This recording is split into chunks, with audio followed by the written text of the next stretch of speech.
Priority میں نہیں ہے. ہاں یا وہ غلامی جن کی کر رہے ہیں ان کی جو ہے سروس میں اضافہ کیسے کرنا ہے، وہ جو انہوں نے ماشاءاللہ 5 سال کر دیا ہے، اور اس کے بعد ایکسٹینشن ان کی جو ہے 5 سال آگے کا سوچ رہے ہیں کہ وہ ان کو 10 سال دیے جائیں. تو ایکسٹینشن بھی ان کی جو ہے جب آئے گی تو اس کا پہلے سے ہی بندوبست کر رہے ہیں. ان کو تو صرف یہ پرائرٹی ہے.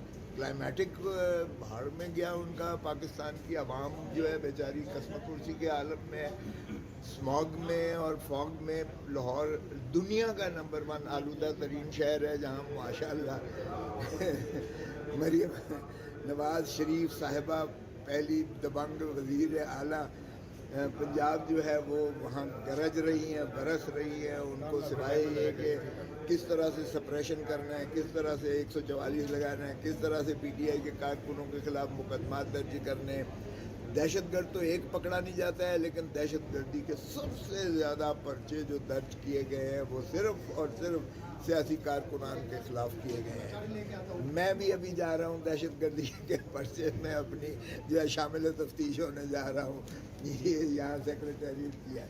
تو یہ اگر دہشت گردی اس طرح سے انہوں نے لگانی ہے کہ سیاسی اپنے جو ہے ناقدین پر، اپنے مخالفین پر کس طریقے سے ان کو جو ہے ان کی آواز بند کرنی ہے، ان کا گلا کس طرح دبانا ہے، ان کو جو ہے بابا سلاسل کیسے کرنا ہے، تو پھر یہ قانون بھی اور جو سازی ہو رہی ہے یہ بھی، اور آئین میں جو ترامیم ہو رہی ہیں، کھلواڑ ہو رہا ہے. یہ ملک کی بہتری کے لیے ایک قانون، ایک آئینی ترمیم عوام کے فائدے کے لیے نہیں ہے، نہ عوام کے متعلقہ ہے. یہ صرف ان کی فسطائیت کو مضبوط کرنے کی کاوش ہے، مذموم کاوش ہے. اور اس طرح سے دیکھیں کفر کی ریاستیں چلتی ہیں، ظلم اور ناانصافی کی ریاست. آپ کو پتہ ہی ہے کسی وزیر کو نہیں تھا پتہ کون سا قانون آ رہا ہے. کسی سے قسم لے کے پوچھ لیں، کسی وزیر کو نہیں پتہ تھا کہ یہ جو ہے 5 سال ان کی مدت ملازمت 3 سے 5 سال بڑھائی جا رہی ہے. کسی کو اگر پتہ ہو، نہ یہ ایجنڈے پر تھا یہ قانون، اور نہ ہی کسی وزیر یا کسی ان کے ایم این اے. چلیں ہمیں تو کانفیڈنس میں لینا تو دور کی بات ہے نا، کہ اپوزیشن کو ہمیشہ روایات ہوتی ہیں، آپ کے صحافیوں کے اس پر جو ہے تبصرے ہوتے ہیں. چلے ایک ڈیبیٹ بنتی ہے، جو بہترین نہج ہوتی ہے، قوم کی جو آواز ہوتی ہے، نبض جو ہوتی ہے، فیل جسے کہتے ہیں، وہ سامنے آتی ہے تو اس کے مطابق پھر قانون سازی کی جاتی ہے.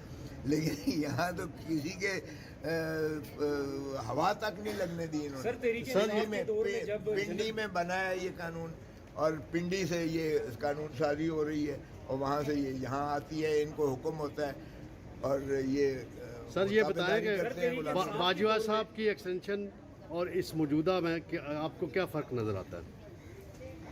سر اس وقت بھی دیکھیں وہ بھی غلط تھا، وہ غلط تھا. ہم اس وقت میں پیپلز پارٹی میں تھا، اس وقت ہم نے مخالفت کی تھی CEC میں، ہم نے مخالفت کی تھی. سن لیں، پیپلز پارٹی نے ووٹ دیا تھا سر. پہلے ہی لندن میں باجوہ جاتا ہے، وہاں لندن پلان بنتا ہے، نواز شریف صاحب جو ہے وہ سارا ان کے ساتھ معاہدہ ہوتا ہے. اس کے بعد وہاں سے ہی یک طرفہ اعلان ہوتا ہے کہ ہم غیر مشروط طور پر اس لیجسلیشن کو ہم سپورٹ کریں گے.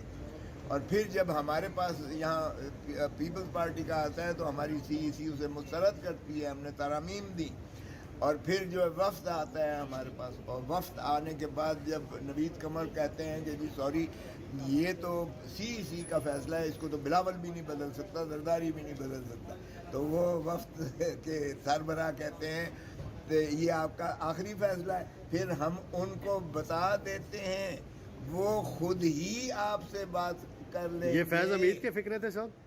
یہ فیض حمید کے فکرے تھے یا کسی اور کے؟ نہیں، فیض حمید کے فکرے نہیں تھے. فیض حمید تو خود کرنے والا تھا بھائی. فیض حمید کو یہ فکرے دہرانے کی کیا ضرورت؟ ہم ان کو بتا دیتے ہیں، وہ خود ہی آپ سے بات کر لیں گے. اور رات گزری، ہمیں نہیں پتا کیا ہوا. صبح کو نوید قمر صاحب نے یہاں کھڑے ہو کر کہا میں عظیم تر قومی مفاد میں ہم اپنا واپس لیتے ہیں اور ہم بھی تائید کرتے ہیں. اس طریقے سے جو ہے اثرات بیرونی آتے ہیں تو وہ آبویسلی غلامی ہے. اس کو میں نہیں سمجھتا. صاحب یہ بتائیے کہ روح جو ہے تڑپ رہی ہوگی رانی شہید بے نظیر بھٹو کی بھی، اور شہید ذوالفقار علی بھٹو کی بھی، کہ میرے وارث کیا یہ ہیں کہ جو ہے غلامی اور تابعداری کریں. یہ جو ہے ماشاءاللہ ماسٹر مائنڈ تھے.